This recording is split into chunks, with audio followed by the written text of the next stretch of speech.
BJP और JJP ये दोनों हरियाणा सरकार की गाड़ी के दो पहिए हैं जो चलते तो साथ साथ हैं, लेकिन कभी कभार ऐसा लगता है कि इस गाड़ी का एक पहिया बाहर निकलकर खुद ही आगे जाना चाहता है।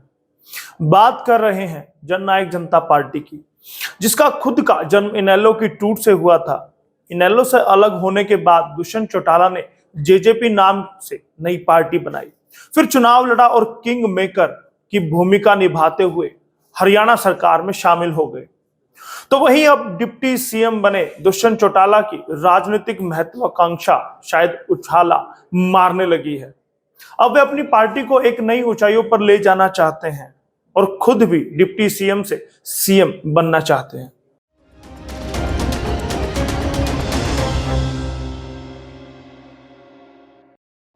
नमस्कार, स्वागत है एसएनए में। भारत आज का ऐसा शो जिसमें खबरों का विश्लेषण करते हैं, स्पेशल न्यूज एनालाइज इसे हम कहते हैं, क्योंकि खबरें सटीकता से विश्लेषण की जाती है। खबरें आपको समझ आए, आप समझ सके। सीएम बनने की सोचना कोई गलत बात तो नहीं। आखिर जिंदगी में तरक्की हर किसी को पसंद है और दुष्यंत चौटाला की सीएम बनने की ये महत्वाकांक्षा और भी ज्यादा मजबूत हो जाती है जब खुद के घर के लोग ही मुख्यमंत्री रहे हों। दादा ओम प्रकाश चौटाला जहां हरियाणा के मुख्यमंत्री रहे, तो वहीं परदादा चौधरी देवीलाल भी मुख्यमंत्री से लेकर देश के उप प्रधानमंत्री तक रहे हैं, जिनका असर केंद्र की राजनीति तक था। तो वहीं उन्हीं के वंशज दुष्यंत चौटाला अब सीएम बनना चाहते हैं। इस सोच के पीछे कारण कई हैं।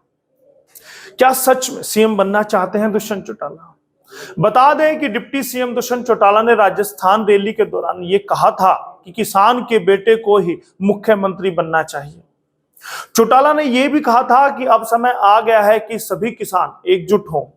हालांकि दुष्यंत चौटाला ने यह बात राजस्थान में चुनाव के संदर्भ में कही थी, क्योंकि अगले साल राजस्थान में विधानसभा के चुनाव होने हैं और जेजेपी ने राजस्थान के लिए अपनी प्रत्याशियों को उतारने का फैसला किया है, जिसके लिए अगस्त के महीने में डिप्टी सीएम दुष्यंत चौटाला जयपुर पहुंचे थे और उसी दौरान उन्होंने कहा था कि किसान के बेटे को मुख्यमंत्री बनना चाहिए।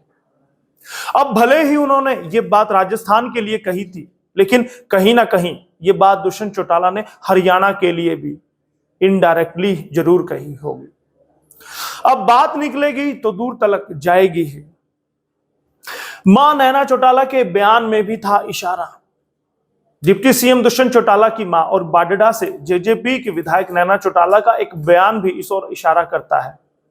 जेजेपी अब पूर्ण रूप से सत्ता की गद्दी पर आसीन होना चाहती है।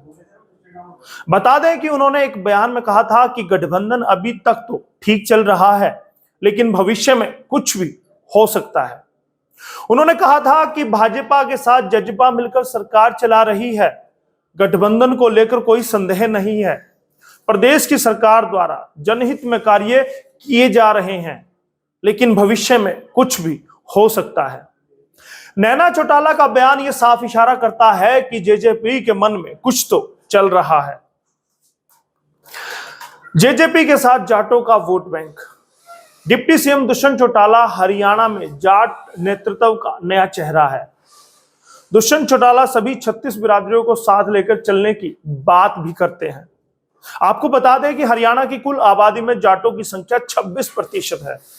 जेजेपी के कुल 15% वोटों में सबसे ज्यादा जाटों की ही संख्या है। जेजेपी के 10 में से 5 विधायक भी जाट बिरादरी के हैं।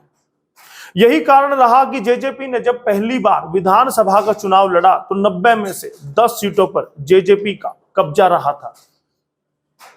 2019 के विधानसभा चुनाव में जेजेपी बनी थी किंग मेकर। जी हां, जैसे कि आप जानते हैं, जननायक जनता पार्टी के लिए यह अपने आप में ही बड़ी उपलब्धि थी कि पहली बार चुनाव में उतरी और पहली ही बार में किंग मेकर की भूमिका अदा कर डाली। आपको याद दिला दें कि 2019 में हुए विधानसभा चुनाव के दौरान भाजपा को 40 सीटें मिली थी, कांग्रेस को 31 और जेजेपी को 10 सीटें मिली थी। जेजेपी के लिए गर्व करने वाली बात थी कि तब उस समय में जब बहुमत के लिए आंकड़ा फंसा हुआ था, तब भाजपा और कांग्रेस ने जेजेपी की ओर मुंह किया था। और इससे भी बड़ी बात तो यह है कि दोनों ही पार्टियों ने पलके बिछाकर जेजेपी का इंतजार किया था, जिसके बाद दुष्यंत चौटाला ने भाजपा का दामन थामा और सरकार में डिप्टी सीएम बन बैठे। तब से लेकर अब तक दुष्यंत चौटाला गर्व से भरे बैठे हैं और आगामी चुनाव के लिए भविष्य की ओर मुखर भी हैं और जोर शोर से तैयारियों में लगे हुए हैं। हरियाणा को दिया 75% नौकरी आरक्षण का कानून। दुष्यंत चौटाला के सीएम बनने की अवधारणा के पीछे एक बात और है। बता दें कि डिप्टी सीएम दुष्यंत चौटाला ने युवाओं से जो वादा किया था उसे पूरा भी किया। उन्होंने 75% नौकरी में आरक्षण की बात कही थी, जिसे सरकार में शामिल होते ही पूरा भी करवाया था। हरियाणा के निवासियों को नौकरी में 75% आरक्षण देने का कानून 15 जनवरी से लागू हुआ था। बता दें कि 30,000 रुपए तक के वेतन वाली नौकरी के लिए यह आरक्षण लागू हुआ था, जिसके बाद से युवाओं में दुष्यंत चौटाला के लिए पकड़ मजबूत हुई है। लिहाजा सीएम बनने का सपना देखना तो लाजमी सी बात है। जेजेपी का एक बूथ एक यूथ अभियान। जननायक जनता पार्टी ने जमीनी स्तर पर पार्टी को मजबूत करने के लिए सदस्यता अभियान चलाया था। बता दें कि पार्टी की ओर से एक बूथ एक यूथ कार्यक्रम की शुरुआत की गई थी, जिसके जरिए ब्लॉक स्तर पर युवाओं को पार्टी से जोड़ने की योजना बनी थी। युवाओं को एकत्रित करने के लिए जेजेपी के द्वारा अब तक कई सेमिनार भी आयोजित किए जा चुके हैं। हरियाणा के डिप्टी सीएम दुष्यंत चौटाला ने इसके लिए जेजेपी के युवा पदाधिकारियों को अहम दिशा निर्देश भी दे रखे हैं। खुद डिप्टी सीएम चौटाला ने कहा था कि संगठन मजबूती के लिए जेजेपी के युवा पदाधिकारियों का अहम रोल रहा है। आपको बता दें कि चौथे स्थापना दिवस पर हुई रैली के जब निमंत्रण देने गुला चीका के विधायक जेजेपी विधायक ईश्वर सिंह यमुनानगर पहुंचे थे, तो उन्होंने खुलकर कहा था कि आने वाले सीएम दुष्यंत चौटाला होंगे। तो कहीं ना कहीं तब से ही ये बातें निकलनी शुरू हुई हैं कि अब महत्वाकांक्षा बढ़ती जा रही है। और आपको याद होगा तो भिवानी रैली के मंच से दिग्विजय चौटाला के द्वारा भी कहा गया था कि अगले सीएम भाई दुष्यंत चौटाला होंगे। तो कुल मिलाकर कहा जा सकता है कि महत्वाकांक्षा अब जेजेपी की बढ़ गई है और वो भाजपा का साथ छोड़कर, यानी कि मुख्यमंत्री मनोहर लाल को छोड़कर खुद सीएम बनना चाहते हैं और अपने मुखिया दुष्यंत चौटाला को सीएम के तौर पर देखना चाहते हैं।